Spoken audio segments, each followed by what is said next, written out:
Welcome to Bug Banter with the Xerces Society, where we explore the world of invertebrates and discover how to help these extraordinary animals. If you want to support our work, go to xerces.org/donate. Hi, I'm Rachel Dunham in Missoula, Montana. And I'm Matthew Shepard in Santa Clara, California. In a previous episode, we highlighted the state of the butterflies report, which found that we are losing butterflies at a rate of 1.3% per year in the contiguous U.S. More than 1/5 of our butterflies disappeared between the year 2000 and 2020. Perhaps more alarming, over 40% of assessed species fell in numbers by 50% or more, and 24 species suffered more than 90% losses. So what can we do to help butterflies? To give us guidance, our butterfly experts, Ray Moranz and Kevin Burls, both of who you may remember from previous episodes. Ray is a Xerces pollinator conservation specialist and NRCS partner biologist based in Oklahoma. He works to conserve pollinators in rangelands in the central U.S. and conducts research on monarch butterfly migration and overwintering in the southeastern U.S. Kevin is a Xerces Society endangered species conservation biologist based in northern Nevada. His work focuses on protecting the hundreds of butterfly species that inhabit deserts, forests, and grasslands across the western United States. Welcome back to Bug Banter, Ray and Kevin. We're very excited to have you here today. Great to be here. Thanks for having us. In the introduction, Rachel noted that 1/5 of our butterflies disappeared over a 20-year period and used the phrase, perhaps more alarming. Should we be alarmed? Does it matter that we have fewer butterflies? Yeah, I think it does. Some of the work that Rachel is referencing comes from a 2025 publication in the journal Science. And the Xerces Society published a report following up on that publication and included a lot more information as well. And I think one of the things that I like to talk to people about with that report is that species-specific results aside, what we see are declines in common widespread species. And so one familiar example of that is the monarch, obviously, but that turns out to possibly have just been a canary in a coal mine. And the problem of widespread declining species is partly that these are the things that glue natural and anthropogenic ecosystems together. They are the things that eat lots and lots of plants. And the common things, the widespread things, are the animals that feed lots and lots of other animals. And so one particular study in the last several years found that out of 20 different bird families with data on what nestlings eat, in 16 of those bird families, caterpillars dominate the nestling diets. And so when we start to lose these common animals, we start to see the things that we've seen in other animal communities, like songbird communities, which are declines in those groups that are associated with the loss of lepidopterids in particular. So it sounds like the decline in diversity does matter. I know the report found that some species were expanding or growing in numbers. And it's a kind of question that I get asked from time to time, which is, can't the ones that are expanding, can they just replace the ones we lose? I'm not an author in the report. Kevin is, of course, and it's a phenomenal report based on fantastic research, in my opinion. But no, we can't let a whole bunch of species decline and then the other ones take their spot. That won't work that way. As we lose species, we lose beautiful creatures, wonderful creatures, but we also lose ecosystem function. Some of the butterflies we lose are pollinating certain plants, are food to certain vertebrate or invertebrate predators. And when they disappear, in some cases, their roles will be partially taken over by other species. But for the most part, no. Those ecological roles that they play are not going to get fulfilled by other species. I just wanted to add that in addition to that excellent point that each species has an ecological role to play, the species that are increasing in abundance, those are still happening in concurrence with the overall decline in abundance of butterflies, right? So we've seen a roughly 20% decline in butterfly abundance over the last 20 years or so, based on the data from that report. That includes all those species that are increasing in abundance. Some of them appearing to increase pretty rapidly, expanding north in certain instances. Species that maybe already are doing that are continuing to expand their distribution in some ways.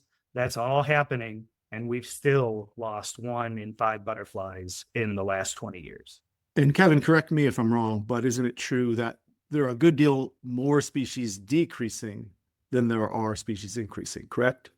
That's absolutely true, Ray. Yes, it is a few very notable species that are increasing and many more species that are decreasing. And the kind of change in composition of butterfly flora, the groups of butterflies that we see, that mimics an issue that we have in many other groups of animals or plants, especially, where we start to see a loss in the native diversity. We see other plants taking their place, but there are many fewer kinds. And so then we see a total shift in the type of plant communities that we see on the landscape.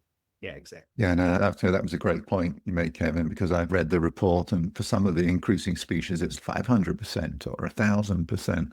But of course, that doesn't bear any relationship to how many there were originally. That's just proportionate. So it's like if we had 10 originally and now we've got 500% more, what's that? Another 50? So it's not a huge number to start with. I only talked around this point, but again, and I'm being a little bit devil's advocate here, we sometimes get asked, what's the impact of the loss of a species, whether that's a butterfly or whatever, but in this case, particularly butterflies in the context of this conversation. Are there examples of how the loss of a butterfly has impacted the ecosystem it lived in? Yeah, Ray and I had a chance to chat about this beforehand, and it occurs to us that neither of us could come up with, not that there aren't examples, I would hesitate. Neither of us are going to be the authority on this, of course, but neither of us could come up with an example where a butterfly was similar to something that we think of.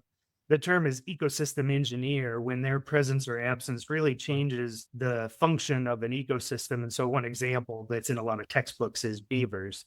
Beaver dam creation or the lack thereof really changes the landscape. I don't think of an example like that necessarily, but there are certainly examples of cascading changes depending on the loss of a single species. One example is I was able to do some rearing of Melissa blue butterfly caterpillars with my wife for her master's degree. And one of the things we were doing is we were rearing out these parasitoid wasps, which I think I've mentioned before on Bug Banter, which are these animals that use the caterpillars as a host animal and then emerge as a pupa or adult and kill the caterpillar in the process. One of the parasitoid wasps that we reared from those butterfly caterpillars had only previously been seen reared from the Xerces blue. The Xerces blue is the species that the Xerces Society is named after, which went extinct several decades ago. And so that is just a kind of putative example of a case where when you lose the butterfly species, you may also be losing these other unseen animals that play important roles in the ecosystem. And in this case, it's these very tiny little parasitoids that are just extremely abundant and diverse on almost every landscape. And then just to bring back the point that I was talking about with songbird communities and bird communities feeding on caterpillars, that there is a fairly strong correlation between the declines in Lepidopteran larvae, that is butterfly and moth caterpillars, and declines in specific bird communities. And so obviously there's a lot of experimental work to be done refining that relationship in a causal way. But one thing we definitely see is that when we lose that particular genre of invertebrate, those Lepidopteran larvae, we see a consummate loss in the bird community as well. And I'd like to talk about the pollination services that butterflies provide. Butterflies in general, on average, are not as good pollinators as bees. Bees are the best, but pollinators can be excellent pollinators for certain plants. And some butterflies pollinate better than others. And there are some plant species that absolutely depend on specific butterfly species as their pollinator. So if we lose that butterfly species, we'll lose that plant. And that could lead to a cascade of effects that did have a significant impact on the ecosystem. We do know that butterflies, for instance, provide huge pollination services to the cotton crop. A study came out a few years ago from Texas A&M University showing that butterflies in general contribute about 100 million a year of pollination services to the cotton crop in Texas. That's pretty colossal. If you lose butterflies, you're going to have a lot less cotton produced by the farmers, and there's going to be a lot of major economic cost, and obviously ecosystem cost as well. Yeah, butterflies important, and we can't afford to lose them. What are the major causes of butterfly decline? I know we've talked about this a lot in Bug Banter, but for new listeners, what are those major causes of butterfly decline? When I came into this job 9 years ago, I'd already been employed as a butterfly ecologist for a while. And for me, the big emphasis was on habitat. I live in prairie country. So much of our prairie had been converted to row crops like wheat or corn or soy, or perhaps it had been mismanaged. So there weren't enough host plants, there weren't enough nectar plants. And that's really my heavy focus of my career. But now that I'm with the Xerces Society and I'm surrounded by pesticide experts and folks like Kevin who are doing analyses on the entire butterfly fauna of North America and trying to figure out what's happening, I realize there are a lot of other factors that I hadn't even been thinking about. Ray is exactly right. I think our generation and most generations of conservation-oriented individuals before us had hammered into us from an early age that habitat destruction is the first and foremost cause of species extirpations. And I think in many areas that's still true, but thanks to, and Ray pointed out, work by many amazing members of our pesticide reduction team and collaborations between our team and numerous individuals across the research community in this area. One of the things we're finding on land and specifically on butterfly caterpillar food plants that has already been shown in waterways is that pesticide products are simply not staying where they are applied. The vast majority of pesticide applicators are following label instructions and want to protect the animals around their lands.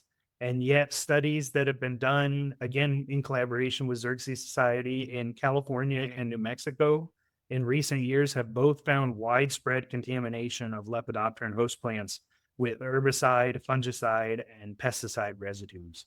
And so I think we as a community are still certainly coming to terms with the effects that this is having on butterflies, both common butterflies and already endangered butterflies. There are studies that Xerces has not been a part of that have found that the critical habitats for endangered grassland butterflies in the Midwest are also coated in pesticide residues, whether those plants that are sampled are right next to an agricultural field or several miles in the interior of a wildlife refuge. So we have serious issues to deal with. And I think there's the evidence that comes out in an experimental framework shows that pesticides are playing just an enormous role in both killing and in reducing the health of butterfly populations.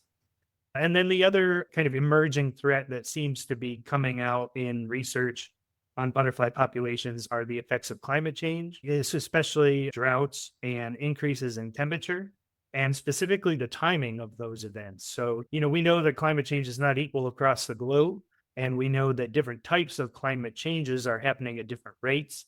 And so things like decreases in precipitation and increases in temperature in the fall that maybe extend seasonality and have effects on plants that the butterflies feed on as caterpillars and adults. These sorts of changes are coming out very important, especially in places like the Southwest, which are experiencing those particular changes in a more extreme fashion than many other parts of the country, right? The Southwest is warming and drying faster than other parts of the country. Thank you for explaining climate change so eloquently. I think it's this term that feels really big to people and it just means everything's heating up. But as you said, it's impacting different parts of the globe in different ways. And in some ways, some areas are getting more water and hurricanes. And like you said, other places are experiencing more drought and less moisture. And so it's complicated. And I feel like that's how it is with insect decline. In general, we talk about death by 1,000 cuts, that there's all of these stressors impacting these insects. But for butterflies, do you feel that one of these has more of a greater impact, or is it the same with climate change? It was like, well, it depends on what butterfly you're talking about and where that butterfly lives. In the Southwest, I think it is warming and drying. I think a lot of people that study butterflies in that area are coming to terms with the exact causal ways in which drought is affecting various butterfly species. So, yeah, I think there. And then the other thing that I tell people occasionally, I'm lucky enough to get asked my opinion on what a graduate student should do for their research in butterfly conservation, which is obviously a very nice thing to be asked.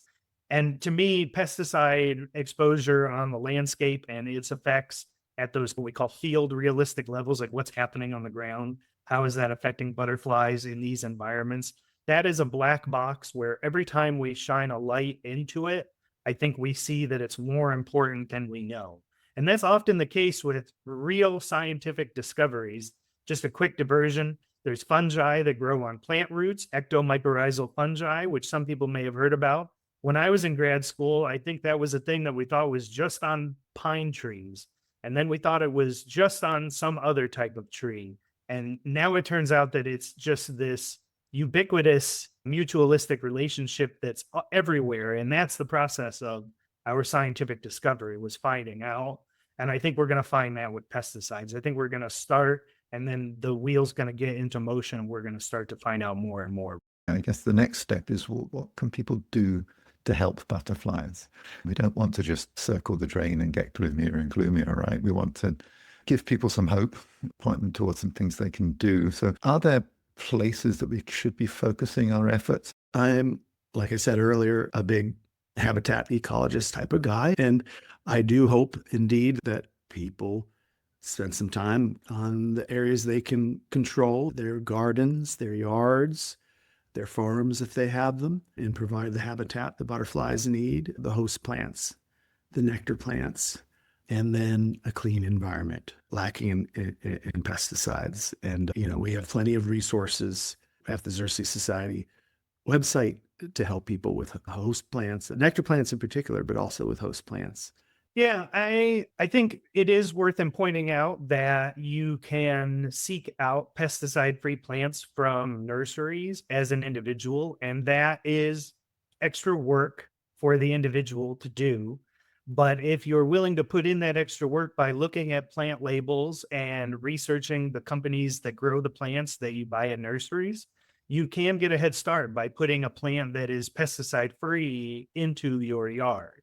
And there are practices, even at a yard scale, that you can do to prevent pesticide drift. Buffers and hedges and hedgerows are real things that do real work. And that also is extra work because you need to learn a little bit. You don't want to put a pollinator plant in as a pesticide buffer, right? Your pesticide buffer needs to be things that aren't attracting pollinators, but are blocking the wind.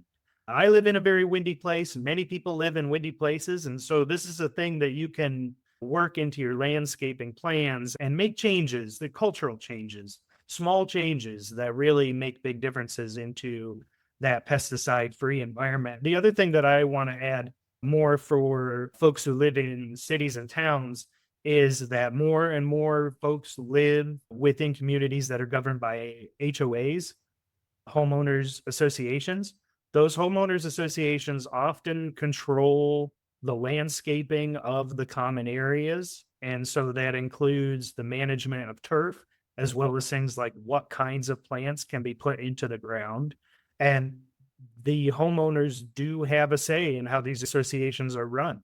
And so I think that being active in your local community, and I think that's the smallest local community that many people are a part of, I think is a huge way in which individuals can support butterflies.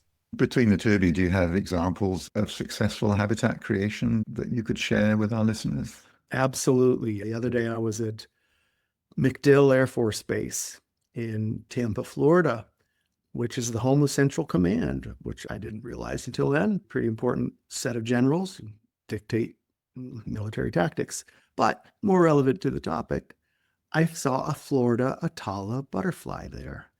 Extremely beautiful butterfly When I was a little boy, I learned of this butterfly. It's a small, beautiful, brilliant butterfly. It's black, blue, and brilliant ruby red.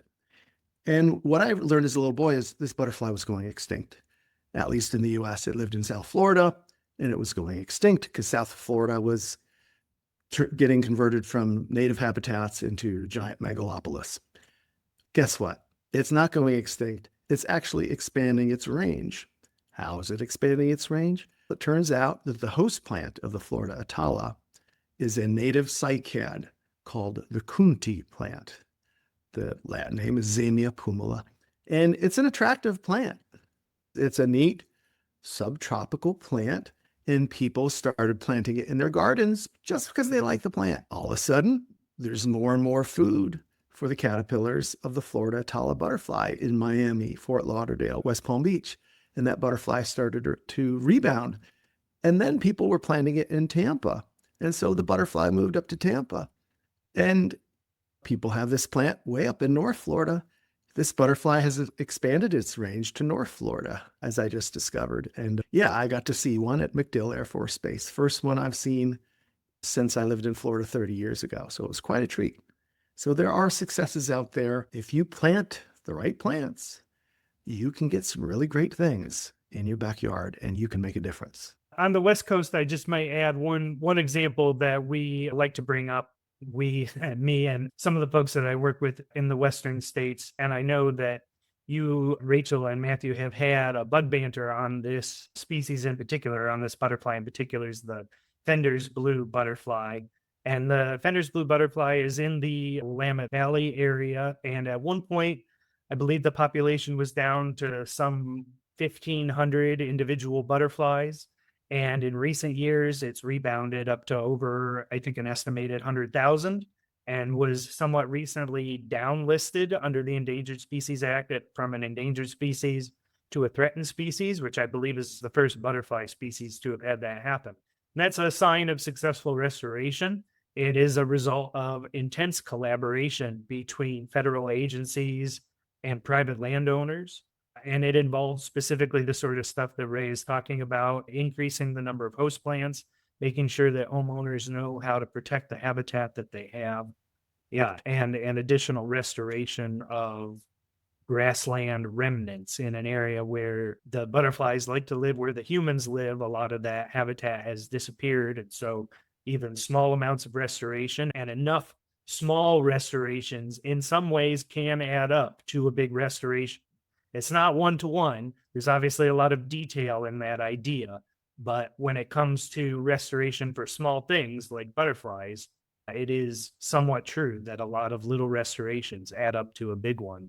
And of course, it has to be said that for anybody who has been a butterfly gardener or a pollinator gardener, whether that's in their own garden or a community garden, I'm sure everybody has seen the response and the results of their own work, because you can say, oh, we created this and now we're seeing more butterflies coming in. So it's a very satisfying thing. With all of this, is there one particular component of butterfly habitat that people forget about? I'm just wondering from your experience whether when people come to you, do they overlook anything in particular that's worth flagging so that people remember in the future? One thing that I definitely harp on, the plants that the butterflies eat as caterpillars, the generic idea of a pollinator garden, the vision that probably pops into most people's heads is adult animals flying from flower to flower, bees, butterflies, and so on. But of course, the butterflies, most of their life is spent as an immature animal, as an egg or a caterpillar or a pupa. And so they need the habitat and they need the resources for that. And while most people know that monarchs eat milkweed as caterpillars, they have less information available to them on what all the other butterflies eat. And so learning about that takes time, but there's a few good plants. I, in fact, got to write a little blog on Lepidoptera power plants, or plants that feed many different types of lepidopterans. So that is helpful in that you don't have to put every single plant in the ground. And especially when it comes to those, many butterflies feed on native and non-native plants. That is, plants that are native to the region in which they're grown.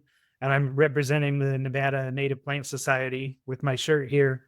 focusing on native plant species is obviously very important. I'm sure we've talked about that in other podcasts, but we could go on about that. And then last but not least, the only other thing I wanted to add in is that a lot of people think about wildflowers because they are just so pretty and evocative, but a lot of the numbers game is won by trees and shrubs. And so when it comes to putting plants in the ground, if you only have a little bit of room, putting a shrub that's going to generate hundreds and hundreds of flowers every season can be a real advantage of scale. And people often forget about those. They maybe take a little more work and a little more care. You have to take care of them for several years and so on, but they're really beneficial. And for me, because I work on monarchs so much, and because as Kevin pointed out, lots of people associate monarchs with milkweeds. For me, one of the forgotten things are the nectar plants. Okay, yes, you've got the milkweeds they need, but what about the nectar plants they need? Let's make sure we have the nectar plants out there. And then something we've talked about before, making sure they are pesticide free. And I bought some plants on my last research trip to Florida to give to friends down there. And that's one thing I made sure to do was to discuss what these plants were sprayed with, because you don't want to be putting things out there that are going to poison your caterpillars or that are going to have toxic nectar for the butterflies and the bees. And if you go to a nursery and you ask them what was sprayed and they say, we don't know because we didn't even grow these got grown far away and shipped here. And that's very common, by the way, very common. Investigate more. And if you're not confident that you know these plants are clean, consider going somewhere else. Be a detective, be a stickler on that issue, because it really matters to the little critters that are going to be using those plants for food. Thank you. Sound advice. For folks who might be new to butterfly biology, can you maybe just briefly explain the difference between a host and a nectar plant? Sure. Host plants are the species that the caterpillar needs. And many butterfly species have caterpillars that are very specialized. They'll only eat a few species that are closely related to each other. And of course, monarch is a fantastic example of that. They only eat milkweeds. Now, it turns out there are about 100 species of milkweeds, but that's still a limited set of what's out there. They're not going to be eating maples. They're not going to be eating oaks. They're not going to be eating carrots. They're only eating milkweeds. Same thing with the black swallowtail. They only eat things in the carrot family. The pipevine swallowtail, you might be able to guess, those caterpillars only eat pipevine. The host plants are what the caterpillars must eat. The nectar plants are what the adults consume. They go to flowers. And now, of course, we do have butterflies that eat other stuff, like they'll land on your arm and drink some sweat off of it, or rotting fruit. But for those that eat nectar, there are plants out there that are particularly good, particularly popular with butterflies as nectar sources. And we encourage you to plant native versions of those wherever possible. Thank you. That's super helpful and the perfect segue into my next question. If someone's like, great, I want to do this, but how do I figure out which plants to put in the ground? What resources are available for people who are interested in creating habitat? Well, I'm heavily involved in work on that with monarchs and hopefully in time with other species. And the Xerces Society have been heavily involved with this for a few decades. So I definitely encourage folks to go to our website, xerces.org, and search for our pollinator plant lists. We don't have lists for every butterfly, but those pollinator plant lists provide the top 50 native sources of nectar and pollen for bees, butterflies, and other pollinators in each major region of the lower 48 states. So there's one for Florida, there's one for the desert Southwest, one for coastal California, I think one for inland California. And that gives you 50 species to start with. If you have a heavy monarch focus, then we have lists of plants just for monarchs. But I'm very happy to tell everybody that really soon, sometime this summer, we will be releasing a website that is called the Monarch Plant Finder. So if you're interested in finding native milkweeds and nectar sources for monarchs, you'll go online to the Monarch Plant Finder, type in your zip code, and it will give you a list of all the native plants that, for your zip code, that monarchs use as host plants or nectar plants. And then you can filter it by whether you have a sunny spot or a shady spot, or whether you want tall plants or short plants, whether you have wet soil or dry soil, things like that. We are very excited about this project. And the dream, it's going to take a while, but the dream is to expand that from the monarch eventually to other species of butterflies and other pollinators. So very excited about what we already have out there, but what is about to come online for you. Wow, that sounds like a pretty amazing resource to have. I just wanted to add to the wonderful plant list that we have. There's 2 book resources that I have really enjoyed over the years that Xerces has published for garden design when it comes to what sort of plants should I put in, and things like considering the bloom period. Flowers bloom for short periods of time. And so having flowers in my area from May to September is a real challenge and a real primary goal of a pollinator garden. And so to help with things like that, we have, and to understand the design, we have Gardening for Butterflies, which was published primarily by my supervisor, Candace Fallon, years ago. And then another book that I've really enjoyed that's a little bit broader is Attracting Beneficial Insects. And that one just has design for folks who are interested not only in pollinator services, but also in things like pest control. And I know that's slightly off topic, but it's all obviously wound together as we have talked about. And many folks who have a pollinator garden also have a food garden, and managing pests can be done at the same time through the creation of your pollinator garden. So just a worthwhile combination of functions. Ray, you mentioned with this new pollinator plant finder that people will have a link to figure out where those plants are sold at local nurseries. Do we have any resources now where people might have a directory of places that they can go shop and look for native plants? Yes, we absolutely do. It's the Xerces Society's Native Plant, Seed, and Services Directory. And if you go online and find that, once again, you type in your location or your state, and then it gives you a list of the nurseries near you that sell native plants, native seeds, or services to help plant native plants and native seeds. And these nurseries have been vetted in the respect that, A, we know they sell native plants, and I believe we have talked to them about their pesticide policy, and that we've decided that they're not using a lot of pesticides. And so we're comfortable putting them on that directory. The nurseries in that directory do not pay a fee. So if you're out there and you own a nursery and you're not in the directory, we'd love for you to be in the directory. So please reach out. Creating habitat obviously is profoundly important for supporting butterflies wherever you live. But if someone doesn't have space for habitat or doesn't have the resources for such a project, or maybe just isn't even interested in gardening, which is fine because there are a lot of people who aren't, is there anything else they could do that would help butterflies and help us recover butterflies nationwide? I might start just by talking a little bit about some of the policy work that I get to be a part of through my work at Xerces Society. We have a campaign that I am sure has been talked about on Bug Banter before, which is our Insects Are Wildlife campaign, which focuses on the fact that there are several U.S. states for which invertebrates or various parts of the invertebrate group are not considered wildlife. Definitionally, they're not wildlife under the state codes.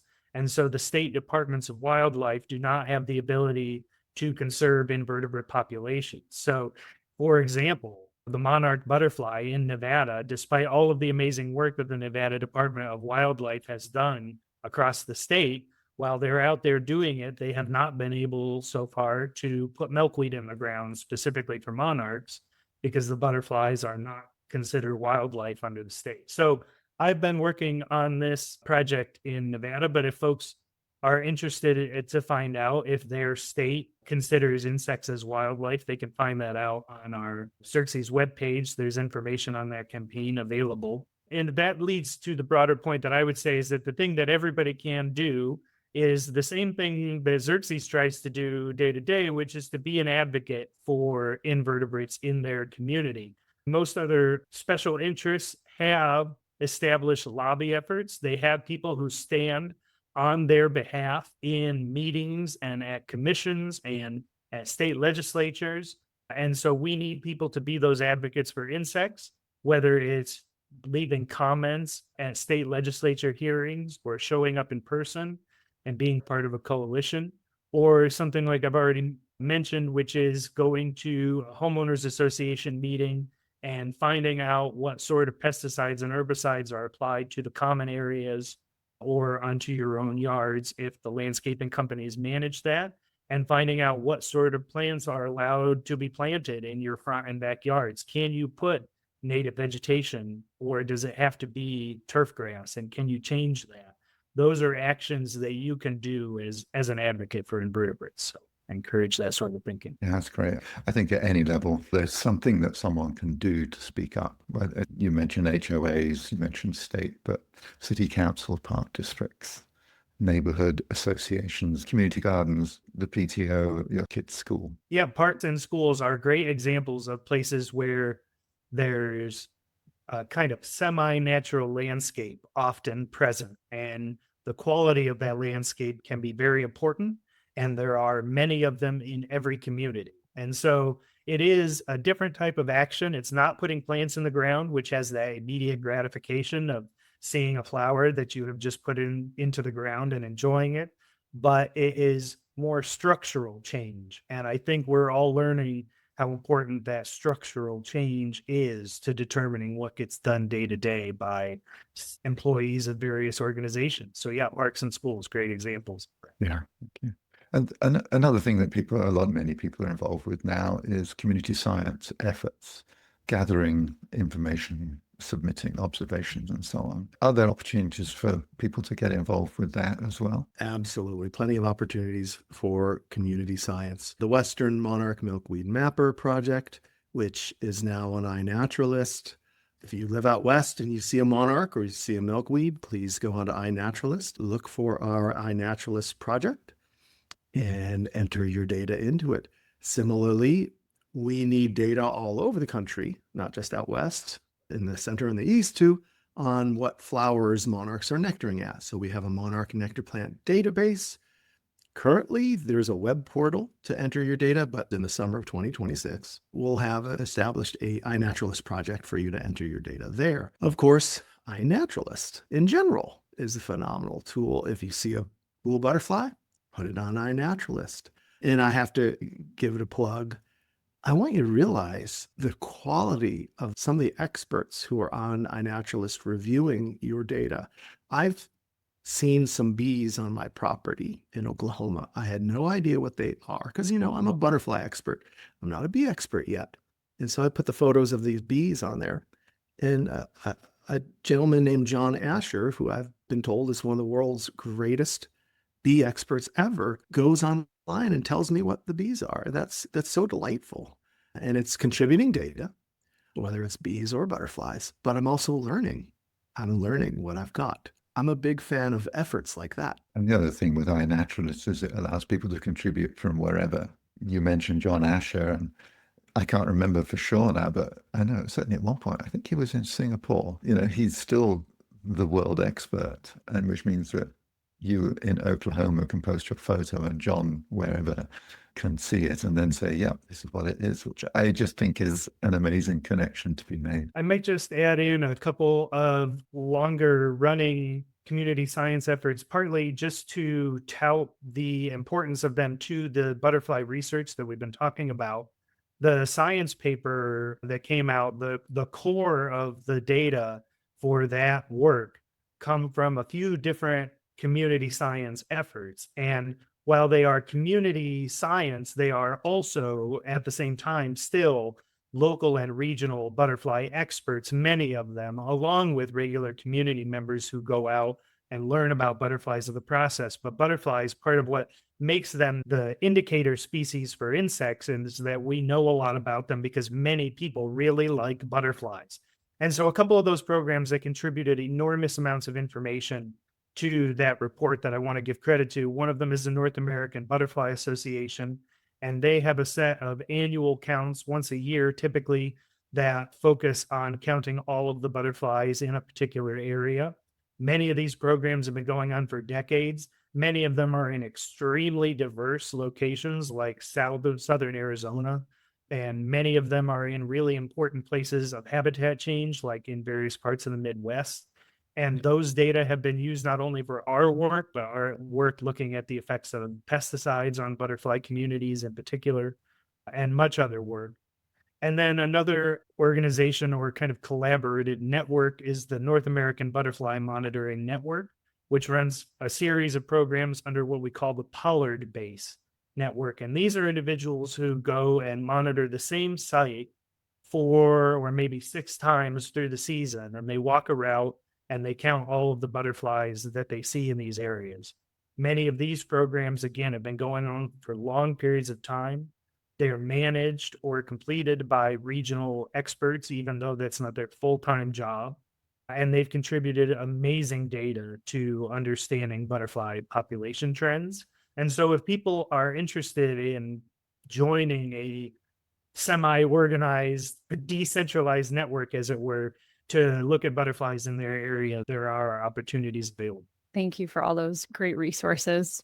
So I threw this question in here because I think that the people who are listening to this, I think they already care about butterflies and are probably doing at least one or two of the things that we've talked about. And I think that especially we as advocates who are doing the work, we have so much power to influence the people around us that we're in relationship with and to spread the word and tell other people about it and share resources and information, share plants. And so if there's one thing that our listeners can do today to help butterflies, what would you recommend that they do? My answer is go tell someone about this episode and have them listen to it if they're willing, because hopefully that will hook them into how cool butterflies are and that there's something that they can do to help them.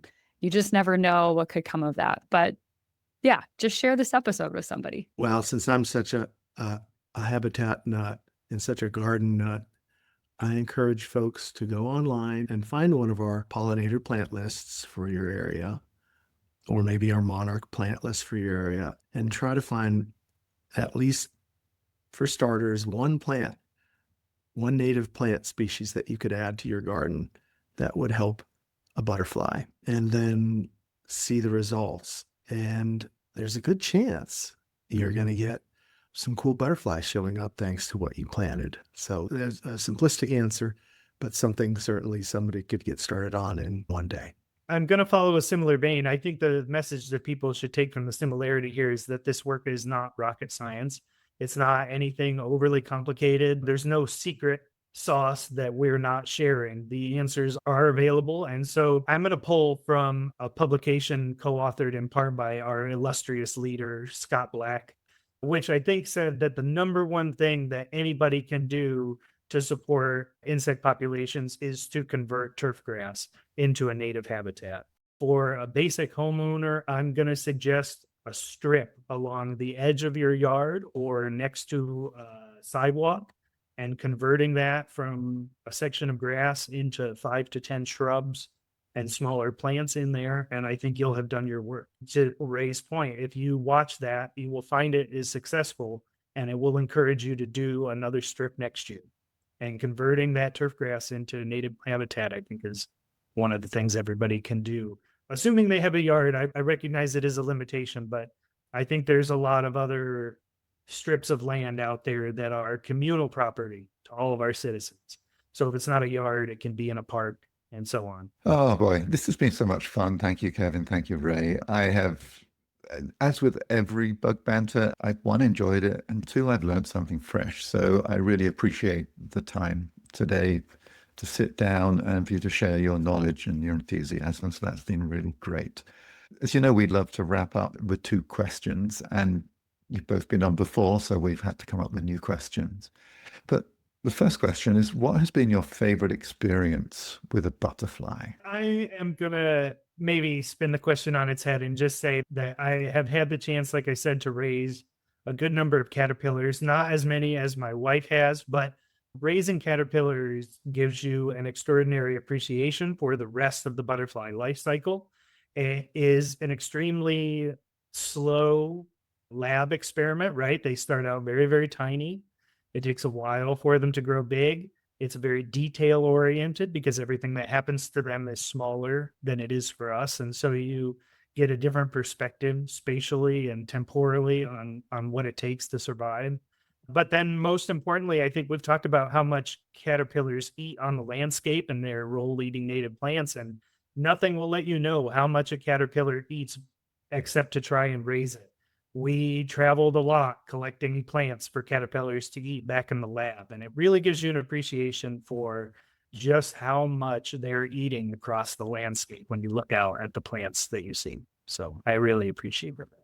So I've had the time to think of my favorite butterfly experience. And I think it's the butterfly that I captured on my farm last year. And I placed a little transmitter on it, a little radio transmitter, and released it on the farm with the help of some friends. And it stayed on the farm, nectaring at the wildflowers that I had intentionally planted for monarchs. It stayed there for a few days. And then when the wind turned to the proper direction so that it could fly to Mexico, it did. All the way through Oklahoma and Texas, through most of Mexico, until it reached the overwintering colonies in Mexico. And I was able to keep track of it on a free app, the Project Monarch Science app. And it got there sometime in early November. In early March, it was still there. And then on March 8th, it departed Mexico and flew up to Texas. And then quickly went from Texas through Louisiana, Mississippi, Alabama, Georgia, and Florida. And just to track an individual butterfly and to realize all the butterfly had seen and experienced, it's pretty awe-inspiring that what they're capable of, and makes me love butterflies even more. That's amazing. I love both of those stories. Thank you so much. And I just wanted to say, Ray, that I'd heard about this butterfly of yours before, and I thought it was so funny that it ended up in Florida, knowing your really close connection with monarchs in Florida. It started in Oklahoma on your land and ended up in Florida. What were the chances of that? We did not expect that at all. And I was actually headed to Florida, North Florida, about the same time it was heading to North Florida. I have to confess that it spent about a day in Florida, then went back up into Georgia. It's not a sad note, just a sign of how adventurous that butterfly is. That's amazing. Thank you for sharing that. So our last question, what is your favorite book or other resource you would recommend on invertebrates? I have a couple things that I set aside here. I have a couple field guides that are like my go-to field guides, but I'm actually not going to suggest that, although that could be fun if people want to know butterflies. But I'm going to stick more to like stories and anecdotes and things like that. So the first one that I have is this field guide to butterflies of the San Francisco Bay and Sacramento Valley regions, co-authored mainly by Art Shapiro. And Art Shapiro is one of California's longest running butterfly gurus. You'll find his name scattered across news articles for decades. He has started and partially maintains one of the longest running butterfly monitoring protocols in the world. And he has spent decades studying the actually kind of the fun parts of butterfly biology for individuals to see, like when they're there and how often they're there and what their colors are and how it changes through the season and things. And he has a really nice set. The introduction to this book is, 40 or 50 pages of wonderful natural history about butterfly migrations, butterfly food, and so on. So just a lot of really good reading in the beginning of this. And then the other one is totally different. I don't know of any other regional field guide to ladybugs. It's been an amazing ladybug year where I'm at, and so that's partly why I went for this year. And it's one of the things I like about it is authored by a fellow named John Acorn. And one of the things he has is at the beginning of each species, he has a little couplet poem talking about the ladybug. And so that sort of like combination of science and literature, science and art, all that sort of stuff. Love that stuff. And so he's a hoot to read. It's a really fun book and a group of insects that don't always get a ton of attention, but they're really easy to observe. So I would encourage people to pick this up if they're interested. In my case, my favorite book on invertebrates is focused on pollinators, and that is a Xerces Society book, Attracting Native Pollinators. And it is awesome. It is beautiful.